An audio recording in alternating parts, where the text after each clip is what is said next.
నమస్తే సార్. వాగర్థావివ సంపృక్తౌ వాగర్థప్రతిపత్తయే జగతః పితరౌ వందే పార్వతీ పరమేశ్వరౌ. సదాశివసమారంభాం శంకరాచార్యమధ్యమాం అస్మదాచార్యపర్యంతం వందే గురుపరంపరాం. ఆదిత్యాయ చ సోమాయ మంగళాయ బుధాయ చ గురుశుక్రశనిభ్యశ్చ రాహవే కేతవే నమః. శ్రీ క్రోధినామ సంవత్సరంలో ధనస్సు రాశి వారికి ఎలా ఉండబోతుంది? క్రోధినామ సంవత్సరం ప్రధానంగా కరోనా తర్వాత ఏర్పడినటువంటి మనకు అనేక సంవత్సరాల్లో శోభకృతనామ సంవత్సరం, శుభకృతనామ సంవత్సరం, ఇలా క్రోధినామ సంవత్సరం ఆనందదాయకంగా గడిచినటువంటిది. ఈ యొక్క క్రోధినామ సంవత్సరం పేరుకు తగ్గట్టుగా కోపము అధికంగా ఉండును, క్రోధము పెరుగును. అలాగే ఈ క్రోధినామ సంవత్సరానికి రాజు కుజుడు, మంత్రి శని. సహజంగా మంచివాడు గనక పాలకుడైతే ప్రజలందరూ కూడా ఆనందంగా ఉంటారు.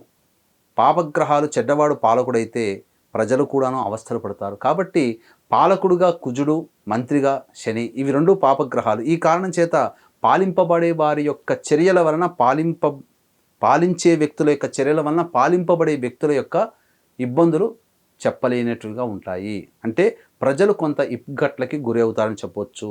పాలకులు తెచ్చినటువంటి సంస్కరణల వల్ల ఖచ్చితంగా ప్రజలు నిరసన జ్వాలలు తెలియచేస్తారు. ఇది ప్రపంచమంతా కూడాను జరుగుతుంది. కుజుడు శని ఏదైనా ఒక రాశిలో కలుస్తున్నారు అని అంటే యుద్ధ వాతావరణం మెలుకుంటుందని చెప్పవచ్చు. అటువంటిది కుజుడు రాజుగా, మంత్రి శనిగా ఉన్నప్పుడు ప్రధానముగా ప్రపంచవ్యాప్తముగా యుద్ధ భయాలు కమ్ముకుంటాయి. అనూహ్యమైనటువంటి పరిణామాలు చోటు చేసుకొని కొంత విపత్కర పరిస్థితులు, యుద్ధ సన్నాహాలు ప్రపంచవ్యాప్తముగా పలు దేశాలు చేసేటువంటి అవకాశాలు ఎక్కువగా ఉంటాయి. కాబట్టి దీనికి సంబంధించిన విధంగా కొంత ఇబ్బందికర పరిస్థితులు ప్రపంచమంతా కూడా ఈ సంవత్సరం ఏర్పడుతుందని చెప్పవచ్చు. ఈ యొక్క క్రోధినామ సంవత్సరానికి ధనుస్సు రాశిలో జన్మించినటువంటి వ్యక్తులకి ఏ విధంగా ఉండబోతుంది అనేటువంటి విషయాన్ని కనుక మనం గమనించుకున్నట్లయితే, ఈ యొక్క ధనుసు రాశిలో జన్మించినటువంటి వారికి ఈ సంవత్సరం ఆదాయం 11, వ్యయం 5, రాజ్యపూజ్యం 7, అవమానం 5. కాబట్టి గ్రహాల యొక్క స్థితిగతుల వలన అనగా ధనుసు రాశి వారికి తృతీయ స్థానంలో శని, చతుర్థ స్థానంలో రాహువు, షష్టమ స్థానంలో గురువు, దశమ స్థానంలో కేతువు, అలాగే అష్టమ స్థానంలో కుజస్తంభన ఏర్పడడం.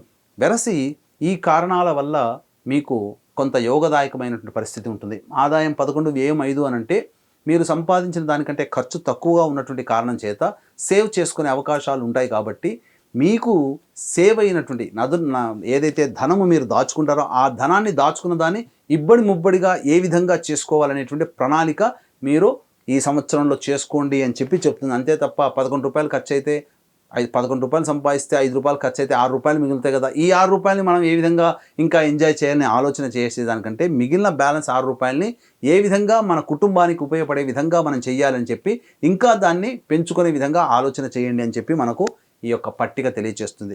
ఇక రాజ్యపూజ్యం 7, అవమానం 5 అన్నప్పుడు మీ యొక్క చేసేటువంటి పని మీ వెన్ను తట్టి మిమ్మల్ని ప్రోత్సహించే వాళ్ళు, మిమ్మల్ని అభిమానించే వాళ్ళు సమాజంలో 7 ఉంటే మిమ్మల్ని వెనకాల మీ ముందు మంచిగా ఉండి వెనకాల గోతులు తీసేటువంటి వ్యక్తులు 5 ఉంటారు.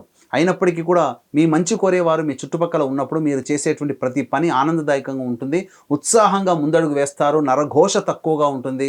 తద్వారా మీరు మంచి స్థితిలో ఉంటారని చెప్పి ఈ యొక్క పట్టిక ద్వారా మీకు తెలియచేయడం జరుగుతుంది. ఇక గమనించుకున్నట్లయితే ధనుస్సు రాశి వారికి తృతీయ శని కొంతవరకు ధైర్య సాహసాల్ని అందించేటువంటి స్థితిగా ఉంటుంది. సోదరుల మధ్య ఉన్నటువంటి పొరపచ్చాలన్నీ తొలగిపోయి ఈ సంవత్సరం ప్రథమార్థం వరకు కూడా ఆనందదాయకంగా ఉంటుంది. నూతన వ్యక్తుల పరిచయము మీకు భవిష్యత్తు యోగదాయకంగా ఉండడానికి అవకాశం ఏర్పడుతుందని చెప్పవచ్చు.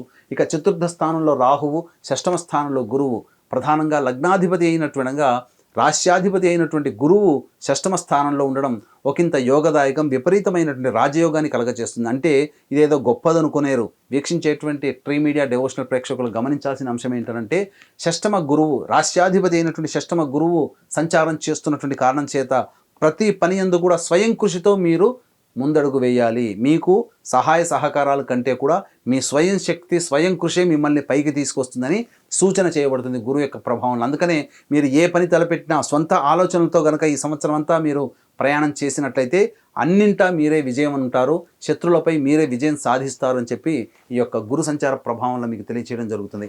ఇక దశమ కేతువు, దీని యొక్క ప్రభావము కొంత నెగిటివ్ ఎఫెక్ట్ అనేటువంటిది ఉంటుంది. ప్రధానంగా ఏ ఆలోచన చేసినా 1-2 సార్లు చేయాల్సినటువంటి ప్రతి పని క్వాలిటీ చెక్ చేసుకోవడం అనేటువంటిది జరుగుతుంది.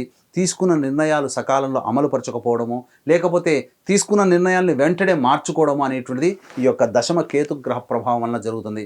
అలాగే ఇప్పటివరకు ఒక వ్యవస్థలో ఒక దాంట్లో పనిచేస్తున్నటువంటి వాళ్ళు ఒక డిపార్ట్మెంట్లో కాన్స్టెంట్గా ఒకే దగ్గరగా ఉన్నటువంటి వాళ్ళకి పలు డిపార్ట్మెంట్లు మారాల్సినటువంటి పరిస్థితి, లేదా పలు రకమైనటువంటి చేస్తున్నటువంటి ఉద్యోగ బాధ్యతతో పాటు అదనంగా కొన్ని ఉద్యోగ బాధ్యతలు రావడం, తద్వారా మీకు శారీరక శ్రమ, మానసిక ఒత్తిడి పెరగడం, ఇవన్నీ కూడా ధనుసు రాశిలో జన్మించినటువంటి ఉద్యోగస్తులకు కలుగుతాయి. కాబట్టి చేసేటువంటి పనులలో బాధ్యతల పట్ల కాస్త ఒకంత శ్రద్ధ పెట్టి దైవానుగ్రహాన్ని పెంపొందించుకునే ప్రయత్నం చేసుకుంటే మానసికమైనటువంటి ఒత్తిడి నుంచి బయటపడవచ్చని చెప్పవచ్చు. ఉల్లాసంగా గడపడానికి మీకు ప్రణాళికాబద్ధంగా మీరు కొన్ని పనులు చేసుకున్నట్లయితే ఆనందదాయకంగా ఆ కష్టాన్ని అధిగమించవచ్చని చెప్పవచ్చు.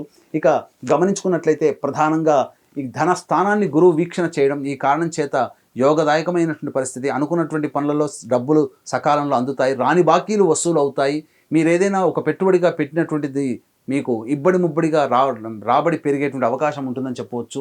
ఇక ప్రధానంగా చూసుకున్నట్లయితే ఈ యొక్క సంబంధించినటువంటి ధనుస్సు రాశి వారికి దశమ స్థానంలో కేతు యొక్క సంచారము, ఆ కేతుని గురువు వీక్షించడం రాష్ట్రాధిపతి కాబట్టి మీకు ముఖ్యముగా మీరు చేసేటువంటి ప్రతిదీ కూడాను కంట్రోల్లో ఉంటుందని చెప్పవచ్చు. అయితే 21 అక్టోబర్ 2024 నుంచి 21 జనవరి 2025 వరకు కుజస్తంభనము అనగా పంచమాధిపతి స్తంభించిపోవడము, అలాగే వ్యయాధిపతి కూడా స్తంభించి అష్టమ స్థానంలో సంచారం చేయడం, ఈ కారణం చేత ప్రధానంగా సంతానపరమైనటువంటి విచారణ చేసేటువంటి అవకాశం ఉంటుంది.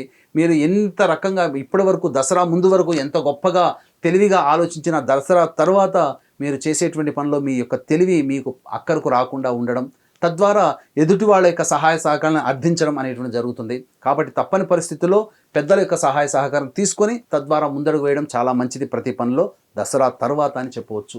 ఇక గమనించుకున్నట్లయితే ఆరోగ్యం పట్ల శ్రద్ధ వహించాల్సినటువంటి పరిస్థితి. ఖర్చులు అనూహ్యంగా దసరా తర్వాత మీకు పెరిగిపోతాయి, తద్వారా మీకు కొంత ఇబ్బందికర పరిస్థితులు ఎదురవుతాయి. వాటిని అటువంటి దుబారా ఖర్చుల్ని కూడా మీరు ఆ ఖర్చుల్ని మీకు మంచిగా ఉపయోగపడే విధంగా మీరు మరల్చుకుంటే మంచి జరుగుతుందని చెప్పవచ్చు. ఉదాహరణకి ఖర్చు పెరుగుతుంది అని అనుకున్నప్పుడు మీకు ఉపయోగపడే వస్తువు ఏదైనా మీరు కొనుక్కునే ప్రయత్నం చేయండి. ఆ వస్తువు వల్ల మీరు లాభం పొందుతారు, కానీ ఖర్చు పెరుగుతుంది. అలాగే ఇప్పుడు మీరు ఉదాహరణకి మీరు ఏదైనా పని ప్రారంభిస్తున్నారనుకోండి, మీకు ఒక మంచిగా ఉపయోగపడే ఒక కంప్యూటర్ని కొనుక్కోండి. తద్వారా ఏమవుతుంది, ఆ ఖర్చు జరగడం గ్యారంటీ, కానీ ఆ ఖర్చు జరిగినా అది మీకు భవిష్యత్తులో ఉపయోగపడే వస్తువు మీకు లభించే విధంగా ఖర్చు పెట్టుకున్నట్లయితే మీకు యోగదాయకంగా ఉంటుందని చెప్పవచ్చు. ఆ విధంగా మీరు మీ యొక్క ఖర్చుని ఆ విధంగా ప్లాన్ చేసుకోండి. ఇక గమనించుకున్నట్లయితే రాహుకేతుల యొక్క సంచార ప్రభావము మీకు చతుర్థ స్థానము దశమ స్థానంలో ఉండడం వల్ల కొంత మానసికమైనటువంటి ఇబ్బందులు, శారీరక శ్రమ తప్పదండి. ప్రతి దాంట్లో కూడా చికాకు అనేటువంటిది ఉంటుంది, తద్వారా కొన్ని ఇబ్బందికర పరిస్థితులు. అయితే గృహ నిర్మాణానికి సంబంధించి ప్రయత్నాలన్నీ కూడాను విడివడిగా సాగుతూ మందంగా సాగుతూ అనగా ఆలస్యంగా సాగుతూ అయినా కానీ మీరు పూర్తి చేసుకుంటారు. ఈ రాశిలో జన్మించినటువంటి వ్యక్తులకి వివాహ సంబంధాలు సకాలంలో జరిగిపోతాయి, తద్వారా వివాహ ప్రయత్నాల్లో విజయం పొందుతారని చెప్పవచ్చు. సంతానం కోసం ఎదురు చూసేటువంటి వ్యక్తులకి చక్కటి సంతానం లభిస్తుంది. అలాగే ఈ ధనుసు రాశిలో జన్మించినటువంటి వారికి రైతులకి సంబంధించినటువంటి అనగా పెట్టుబడులన్నీ కూడాను ఆశాజనకంగా ఉండవు, కాబట్టి ఉన్న వాటిని కొనసాగించుకుంటే చాలా మంచిదని చెప్పాలి. ఇక హోటల్ రంగంలో ఉన్నటువంటి వాళ్ళు, జ్యువెలరీ రంగం, విద్యారంగము, అలాగే సంబంధించినటువంటి FMCG రంగము, రిటైల్ వర్తకులు, అలాగే జనరల్ స్టోర్ సంబంధించిన వాళ్ళు, రెస్టారెంట్ బిజినెస్ చేసేవాళ్ళు వ్యాపార అభివృద్ధి కంటే, వ్యాపార విస్తరణ కంటే ఉన్న వ్యాపారాన్నే ముందుగా చక్కగా ఉన్నదాంతో సరిపెట్టుకునే విధంగా మీరు కనుక ముందుకు వెళ్ళినట్లయితే తప్పకుండా మీకు వచ్చేటువంటి ఖర్చులని మీరు తగ్గించుకున్న వాళ్ళు అవుతారు. ఇక గమనించుకున్నట్లయితే ఇట్టి శని ప్రభావము వ్యయస్థానాన్ని వీక్షణ చేయడము, దశమ స్థానాన్ని అనగా నవమ స్థానాన్ని వీక్షణ చేయడం, ఈ కారణం చేత ప్రధానంగా దసరా లోపల మీకు కొన్ని విపత్కర పరిస్థితులు అనగా మీరు తండ్రి గారి ఆరోగ్యం పట్ల శ్రద్ధ వహించాల్సినటువంటి పరిస్థితి ఏర్పడుతుంది. అలాగే మీ సంబంధించినటువంటి విదేశీ విద్యకన్నీ కూడా ఏదైనా చేసుకోదలిస్తే దసరా లోపల మీరు విదేశీ యానానికి సంబంధించిన ప్రయత్నాలు చేసుకుంటే మీకు కొంత యోగదాయకంగా ఉంటుందని చెప్పవచ్చు. ఇక వెరసి ఈ యొక్క ధనుసు రాశిలో జన్మించినటువంటి రాజకీయ నాయకులకి అద్భుతమైనటువంటి ప్రగతి లభిస్తుంది.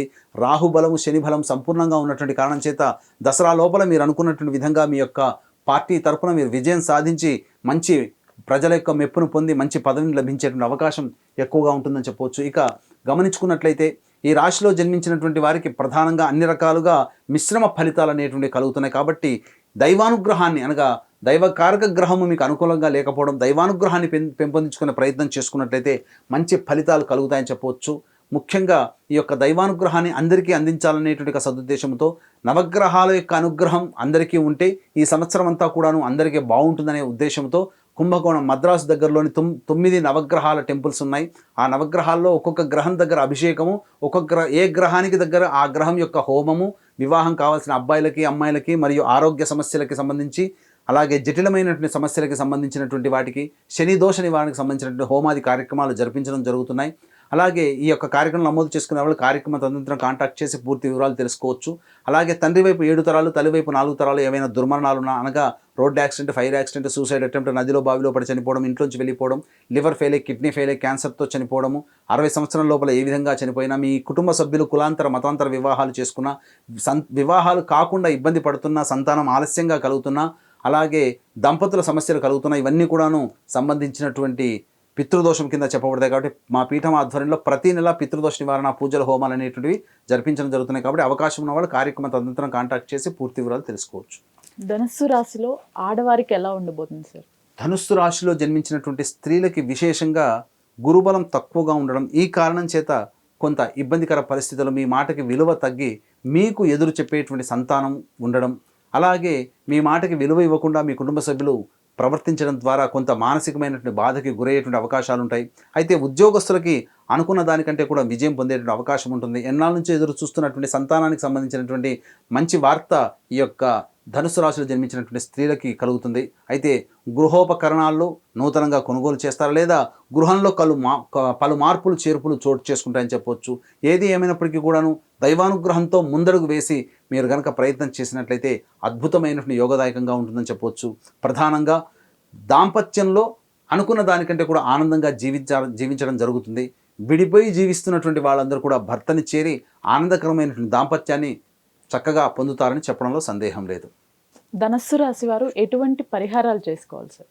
ధనుస్సు రాశి వారు ప్రధానంగా ప్రతిరోజు కూడా మీకు వచ్చేటువంటి ఇబ్బంది నుంచి బయటపడడం కోసం ప్రతిరోజు కూడా దత్త స్తవము, కాలభైరవ అష్టకము, ఇవి రోజు 3 సార్లు పాటించాలి.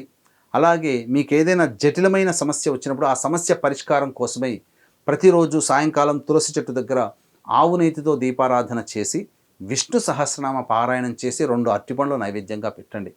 ఈ విధంగా ఒక 27 రోజుల పాటు చేయండి. మీ సమస్య సంపూర్ణంగా పరిష్కారం అవుతుందని చెప్పవచ్చు. ఈ యొక్క ధనుసు రాశిలో జన్మించినటువంటి వారికి అదృష్ట సంఖ్య 3, 1, అదృష్ట వారము ఆదివారము, మంగళవారము. ధన్యవాదాలు సార్. సర్వం శ్రీ ఉమామహేశ్వర పరబ్రహ్మార్పణమస్తు.